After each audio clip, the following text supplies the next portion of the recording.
Hello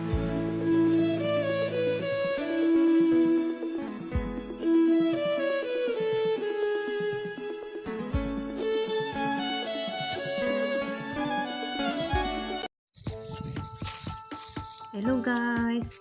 Welcome to my YouTube channel. Ayan. Kukuha ako ng talbos ng kamuti. May pananim ako ditong kamuti sa aming garden. Ayan.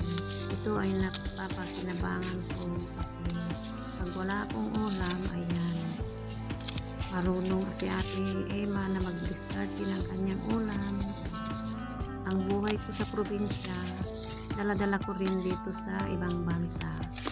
Ayan, kailangan natin mag-discard ng ating uulamin. Ayan, huwag tayong gastos-gastos kasi mamahal dito sa ibang bansa na mga bilihin. Pag bibili ng ulam dito, wala ka ng pirang maiuuwi. Ayan, punta naman tayo dito sa aming manggahan. May munting manggahan kami dito sa aming harapan. Ayan, may mga hinog-hinog na. Ayan, no, mga dilaw-dilaw na.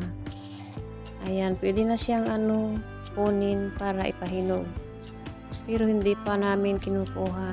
Pag may dilaw-dilaw, saka yun. Pag may dilaw, ayan, kukunin namin. Tulad nito, may dilaw na. Kukunin ko ito para may pang-ulam. Ayan, inuulam ko rin iyan. Ito, hinog na. Ayan. Tapos, ayan. Nandito na ako. Ayan, nakakuha na ako ng kunding, talbos ng kamuti. Tapos may mangga na rin na hinog. Ayan. Tapos may dry na pingka. Pingka sa amin ito. Yung espada kung tawagin naman nila sa ibang lugar. Pero sa amin, pingka o espada pwede na rin. Ikat-cut ko siya para magkasya sa isang kawali. Maliit lang yung kawaling pagpriprituhan ko. Ayan. Naputol-putol na. Ayan. Para magkasya sa isang kawali. At saka ang haba-haba naman kung hindi puputulan. Ayan. Napriprito na natin ang ating pingka. Nag-crunchy na siya. Ayan. Ang sarap nito na isawsaw sa suka o kaya sa kamatis. Ayan. Sarap. Yummy. Nanggugutom na ako. Ayan. Dito sa ibang bansa, kailangan madiskarte ka ng uulamin mo. Huwag gastos ng gastos kasi ang sahod dito sa ibang bansa kulang pa talaga pag ginastos mo, wala nang matitira. Ayan. Mag-uulam din kami ng masarap pero hindi naman palagi. Ayan, magkakat tayo ng sibuyas. Igigisa natin yung dal.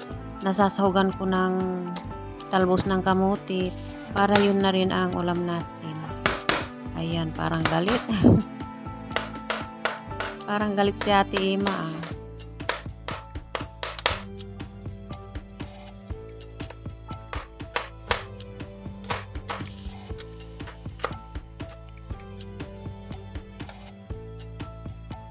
Ito yung talbos ng kamuti.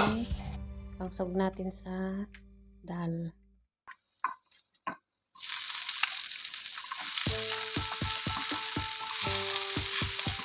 Ayan, nagigisa na tayo.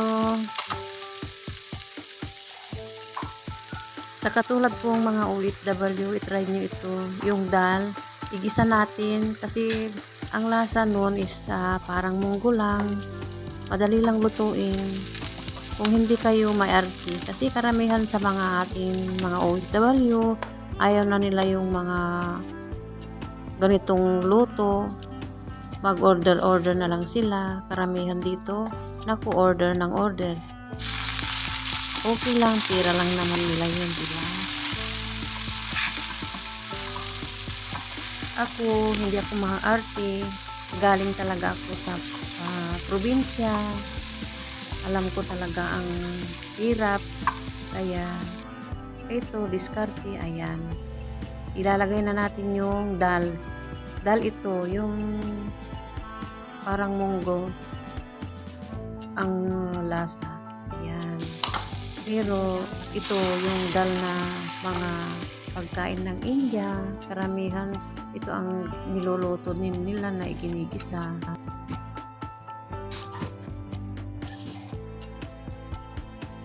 Lagyan natin siya ng asin. Ayan.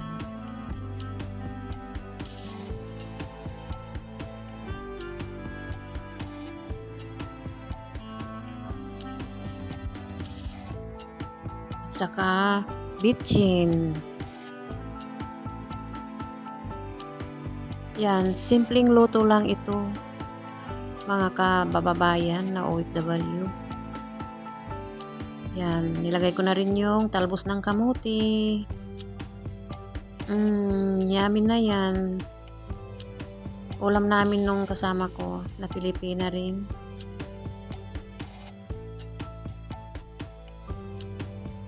Ayan. Luto na. Kakain na kami. Ayan. Saka may pritong espada. Isasalin ko na dito sa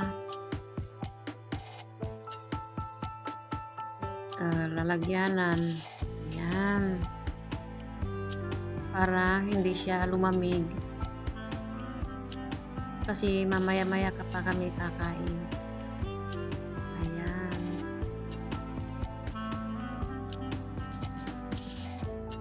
Thank you for watching. Bye.